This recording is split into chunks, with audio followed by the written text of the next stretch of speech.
Queridos, bom dia, a paz do Senhor Jesus, são 3 horas da manhã e o Senhor quer falar conosco sobre algo interessante e importante, sobre nós temer o Senhor. Nós sabemos que estamos chegando ao final, está acabando. Esse tempo que nós estamos passando aqui na Terra será um tempo que será abreviado. A volta do Senhor Jesus Cristo está mais próxima do que antes e nós precisamos entender que o Senhor quer resgatar as suas ovelhas perdidas e as ovelhas que estão também dentro da casa de Israel. Em Lucas capítulo 15, relata da trilogia de pessoas que saíram e ao mesmo tempo estão dentro da casa do Pai perdidas, estão desorientadas, não conhecem o Senhor, não têm uma intimidade com Ele, não sabe quem é o Senhor. Por que que muitas das vezes a profecia e a palavra rema que Paulo usa em 1 Coríntios sobre Deus usar os loucos para confundir os sábios, por que que ela se concretiza no tempo de hoje, no tempo a qual o Senhor está chamando ao avivamento, ao despertar? Por quê? Porque o Senhor está mostrando para nós que o Espírito do Senhor está chamando, está convocando a um povo para adorá-lo, para buscá-lo, para servi-lo. Porque no tempo que nós estamos vivendo hoje, nós vemos muitas lutas de ideologia e também de crenças e religião. Nós vemos uma luta ferrenha por placas, denominações, aonde lutam pelo seu próprio prazer ou pelos seus próprios status, pelas suas próprias doutrinas. Nós sabemos muito bem que há um declínio moral, religioso, espiritual, aonde todos nós vemos que há mais ganância sobre os altares do que compaixão e misericórdia. Então, por que o princípio aqui de nós termos um contato com Deus, de nós termos a confirmação da sua palavra rema na nossa vida? Por que que Deus está chamando e convocando as coisas loucas desse mundo ao ponto de fazer delas oráculos e receptáculos, conhecidos mais como profetas, nesse tempo de hoje? Por quê? Porque quem já passou pelo mundo, quem já passou pelas lutas do desprezo, da rejeição, do abandono, do de correr risco de ser abortado, de ser matado quando foi criança, quando na adolescência foi violentado, foi molestado, foi violado. Por que que Deus chama essas pessoas? Porque o Senhor quer usar essas pessoas e capacitar essas pessoas justamente nas áreas que elas foram mais feridas, que elas vão curar outras pessoas. Quem nasceu dentro do Evangelho, muitas vezes não compreende certos tipos de coisas, principalmente quando se trata de evangelismo, quando se trata de libertação, quando se trata de profecia, quando se trata de levantar alguém que era louco, que era usuário de droga, que era prostituto, que era adúltero, que era violento, que ao mesmo tempo era pistoleiro, traficante. Por que que as pessoas não compreendem isso? Porque as pessoas que muito tempo estão dentro da igreja não têm essa atitude de sair às ruas, aos valados, aos muros, às vielas, às favelas. Por quê? Porque essas pessoas já se acomodou. Umas pessoas já perderam aqui o interesse e acham que já estão salvas. Existem duas classes de crente. Por exemplo, existe aquele crente que quando chega, ele já vem todo, né, sujo de pecado, e quando ele chega na presença do Senhor, da noite para o dia, ele já usa a Bíblia, certo? Ele já quer ser crente, super crente, ele quer mostrar que é melhor que todo mundo, beleza, ótimo, isso é um perigo, claro. E ao mesmo tempo, essa pessoa, ela vai indo e daqui a pouco ela vai se esfriando, porque ela começa a ser manipulada e a sua mente cauterizada pela doutrina de homens dentro do templo, e ela acaba sentando na cadeira, no banco, e só apenas sendo ensinada, né, para ela viver aquela vida daquele jeito, sem motivação de evangelismo, sem motivação de busca, sem motivação de conhecimento. Ela só vai ler a Bíblia na igreja, ela só vai orar na igreja, ela só vai buscar na igreja. Chegou fervoroso, mas esfriou. Existem outras pessoas também que, ao mesmo tempo, essas pessoas, elas esqueceram o passado dela. E elas não querem nem, e faz questão também, nem de lembrar do que elas fizeram. Portanto, ela se torna uma pessoa cega, se torna uma pessoa hipócrita, que ao mesmo tempo de julgar a causa do outro, porque o outro caiu, pecou, transgrediu, ela se acha sábia em querer julgar e colocar na balança e dizer, olha, fulano se fosse crente mesmo não ia fazer isso, mas ela esqueceu de onde ela veio. Então ela esquece tudo aquilo que ela fez, porque ela nunca caiu, aparentemente, diante dos olhos das pessoas, né? Porque existe uma queda pior, que é no declínio espiritual. O declínio espiritual é quando a pessoa já se acomoda. Ela se acomoda não orar mais, não buscar mais, não jejuar mais, porque acha que já está salva, está predestinada, está eleita, já está salva, só por estar indo na igreja. Mas se você for olhar mesmo, é só folhagem, não tem fruto, não tem misericórdia, não tem amor, não tem compaixão. Ela esquece de quem ela foi no passado e o que Jesus fez na vida dela, que transformou, que restaurou, que mudou. Ela esquece tudo isso e a partir do momento que ela esquece, ela quer julgar. É como os fariseus e os saduceus e os escribas. Mas existe algo interessante. Eu dei essa introdução aqui para você entender melhor ao ponto que nós vamos chegar aqui. Ao ponto aqui, o Senhor espera de nós nesses últimos tempos. Sabemos que está para haver uma grande pandemia no mundo inteiro. Haverá outra matança, haverá outras catástrofes, haverá outros terremotos, haverá outras quedas de grandes líderes, justamente por causa disso aqui. O declínio espiritual e religioso vai mostrar para nós quem é quem. Então o Senhor vem alertando a quem estava afastado voltar. Quem está na presença se consertar. Porque o temor a Deus não é medo. E o medo, ele causa tormenta. O temor causa em nós reverência e obediência. E atos cultuais, que é adoração, oração, busca da palavra e sacrifício. Então nós olhamos aqui para Provérbios 14, verso 26, na parte A. Aquele que teme o Senhor encontra uma fonte de apoio nas horas difíceis. O que é temer? É obedecer, ser reverente. Reverente é o quê? A palavra. A doutrina da palavra, não a doutrina de homens. Não é você pegar um versículo ou um texto isolado e tentar achar que aquilo ali está certo. Não, tem que procurar o fundamento daquilo ali para você entender que aquilo ali verdadeiramente faz parte da doutrina cristã.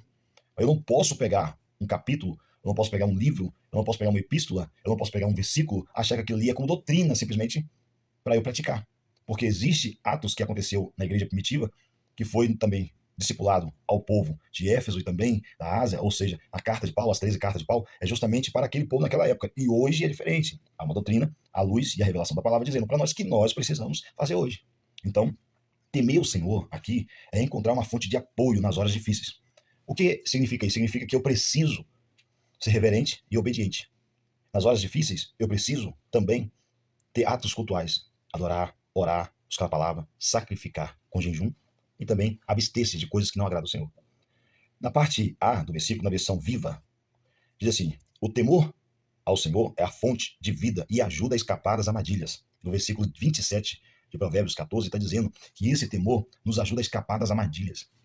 O que significa isso? Significa que toda vez que eu sou reverente à palavra e obediente à palavra, eu não vou cair na armadilha de ninguém, de pessoas que tramam contra a minha vida, ou até mesmo nas armadilhas espirituais, a qual o inimigo, né, ele se levanta disfarçado de anjo de luz para me persuadir a cair. E importante é entender aqui que todas as vezes que eu tenho reverência à palavra, obediência à palavra, temor da palavra, toda vez que eu busco em conhecer o Senhor, eu sou iluminado pela palavra, eu não caio em qualquer armadilha.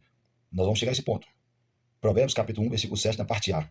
Para ser sábio, é preciso primeiro temer a Deus, o Senhor. Na parte B, os tolos desprezam a sabedoria e não querem aprender. Ou seja, existe momentos nas nossas vidas, no começo da caminhada cristã, que não foi discipulado, ou está passando por um discipulado.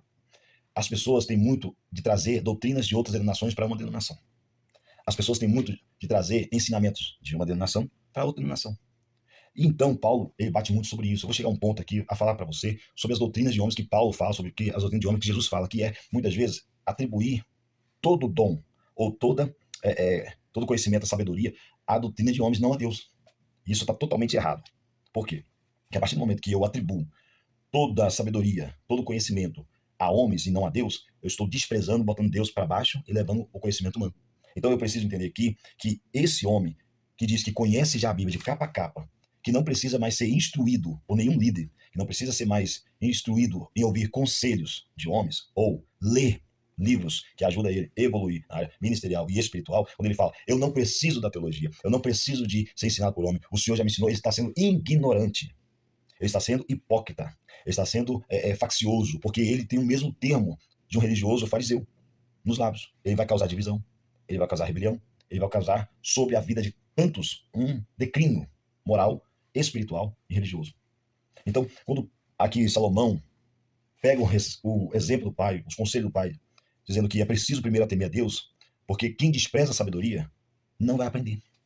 Quem despreza uma cadeira teológica, quem despreza ouvir conselhos de alguém que é instruído na palavra, não vai aprender nada. Só vai falar como se fosse papagaio, imitando ou até mesmo repetindo a palavra dos outros. A internet está cheia de informação, mas de conhecimento são poucos. Você pegar vídeos na internet é fácil. Agora, você examinar se aquilo que está instruindo através do vídeo está falando a verdade, é para poucos. Por quê? Porque você pode pegar e ouvir todos os vídeos na internet sobre pregação, estudo, profecia e tal, mas agora você tem que ter aqui a humildade para sentar, ler a Bíblia, e o que você entender é chegar diante dos seus líderes espirituais e perguntar, tá certo? Onde não está certo? Então, entenda isso. O temor do Senhor é um princípio que vem de obedecer, que vem de reverenciar somente Ele, e também cultuar, adorar, orar, ler a palavra e também se sacrificar. Provérbios 2, verso 5. Se você fizer isso, saberá o que quer dizer temer o Senhor e aprenderá a conhecê-lo e achará conhecimento. Oxe, ele está dizendo bem claro. Quando eu reverencio, quando eu sacrifico, quando eu presto culto em adoração, oração, leitura da palavra, quando eu temo ao Senhor e obedecer às leis do Senhor, eu vou achar nessa sabedoria, nesse entendimento aqui, um conhecimento e vou achar aquele que pode me dar o conhecimento. Eu vou conhecer Jesus. Você não canta? Meu orgulho me afastou do meu jardim. Então, eu quero conhecer Jesus. Conhecer Jesus não é só pelos dons espirituais, falar em línguas. Conhecer Jesus não é só pelas profecias, cura, milagres, maravilha, não. Libertação, expulsão de demônio, não. Conhecer Jesus aqui é sentar e refletir na palavra Logos, que é escrita, a Bíblia, 66 livros, mas também na palavra Rema, na meditação, a qual depois da meditação vem sobre si a revelação do Espírito Santo, te dando a confirmação daquilo que ele quer falar com você. Quer ver uma coisa? Oséias capítulo 6, versículo 3, parte A. Conheçamos e prossigamos em conhecer o Senhor. Temer o Senhor é eu sentar e meditar na sua lei e colocar em prática tudo aquilo que eu aprendi. Prosseguir, conhecer em o Senhor é não parar, meu irmão, prossiga. Talvez você, tem muitas pessoas que param, sabe? Tem muitas pessoas que param na doutrina de homens. Ele não prossegue avançando, lendo a Bíblia. Não, ele continua estacionado, parado no banco da igreja. Tudo que o pastor fala para ele, tá dito, tá feito. É isso mesmo, tá certo, tá bom. Mas durante a semana ele não pega uma Bíblia, ele não ouve uma pregação, ele não tira um estudo na internet ou uma pregação para aprimorar o conhecimento, para também perguntar ao pastor sobre o que ele acha daquele estudo, entendeu? Então ele vai comendo qualquer coisa, para ele tá bom demais. E depois ele fica com um monte de enfermidade na alma. Então o que acontece? É necessário que nós prossigamos em conhecer no secreto, no nosso quarto, na madrugada, ler a Bíblia, estudar, meditar, para nós chegarmos diante das pessoas que vê nós como referência no ato cristão, na conduta, na ética cristã, perguntar para nós coisas, nós sabemos responder. Tem coisas que crente não sabe responder. Vou perguntar ao meu pastor, oxe, meu irmão, se você é cristão, você tem que defender a bandeira, porque você está levantando todos os dias. Tem que defender. É ordem e progresso. Ordem na dependência do Espírito. Ordem na leitura da palavra. Ordem na sua ética cristã. Mas também progresso. Tem que progredir, irmão. Você vai progredir como? Você está no banco da igreja? Você vai progredir como? Esperando o pastor te visitar? Vai progredir como? Na oração do irmão? Vai progredir como? Se você não evangeliza? Progredir é igual à igreja primitiva de Atos 2. Eles viviam em comunhão, comiam todos juntos, vendiam os seus bens, depositavam nos pés dos apóstolos, havia concordância, havia diálogo, havia amor, havia união entre os irmãos, e a Bíblia vai dizer, no mesmo capítulo, que havia sinais, por causa desses atos, por causa dessas atitudes de amor fraternal, do amor ágape, havia ali entre eles sinais, maravilhas, prodígios, havia libertação, cura dos enfermos, e a palavra do Senhor crescia, a igreja crescia tão rápido, em Atos 2, depois de Pentecoste, nesse movimento de Pentecoste, avivamento, a igreja foi para 3 mil, 5 mil, 8 mil, repentino. A igreja foi crescendo, foi avançando. Uma igreja que não dá estudo bíblico, uma igreja que não tem como incentivo no líder a evangelizar, porque a evangelização é sangue da igreja, é missão. Missão não é somente no exterior. Tem muitas pessoas que querem fazer missão no exterior. Tem muitas pessoas que querem fazer missão em outros lugares, em vez de fazer missão dentro da sua casa, dentro da sua igreja, dentro da sua cidade. Tem pessoas dentro da igreja que estão passando necessidade e o pastor está pensando em fazer missão em outro lugar. Tem pessoas que estão passando necessidade dentro da cidade e as pessoas estão querendo visar outros campos em vez de fazer dentro da sua cidade. Tem demônios que as pessoas querem expulsar na cidade grande, querem expulsar em outros países, em vez de expulsar demônios aqui. Então, nós precisamos prosseguir em conhecer o Senhor na ordem a qual o Senhor nos deu, primeiro de casa, depois de fora. Primeiro da sua cidade, depois da outra cidade. E prosseguir em ordem e progresso. Progresso, irmão. Qual o progresso que você está tendo aí no seu ministério? Ah, eu só canto na igreja. Ó, irmão, isso não é progresso, não. A igreja é um hospital, você está ali para você ser trabalhado, ser curado, ser liberto, ser transformado, preparado, discipulado, para você ir para o campo.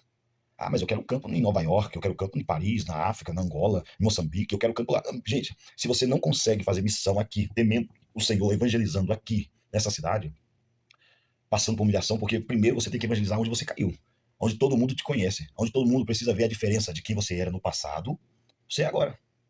Então, como é que você vai pregar fora se você ainda não dá testemunho? Só vamos pregar fora e passar fronteiras em outros lugares, em outras cidades e tal, quando nós chegarmos ao pleno conhecimento que realmente é temer ao Senhor. Quando nós passarmos para as pessoas visivelmente o testemunho de que nós não somos mais aquela pessoa. Porque ainda, se Deus não te liberou para fora, é porque ainda existe dúvida das pessoas sobre você, sobre sua vida e a conduta e a ética cristã que você precisa aprimorar, mudar. Então, prossigamos, conheçamos em conhecer o Senhor. Conheçamos e prossigamos ao conhecer o Senhor. E olha, Jeremias 31, verso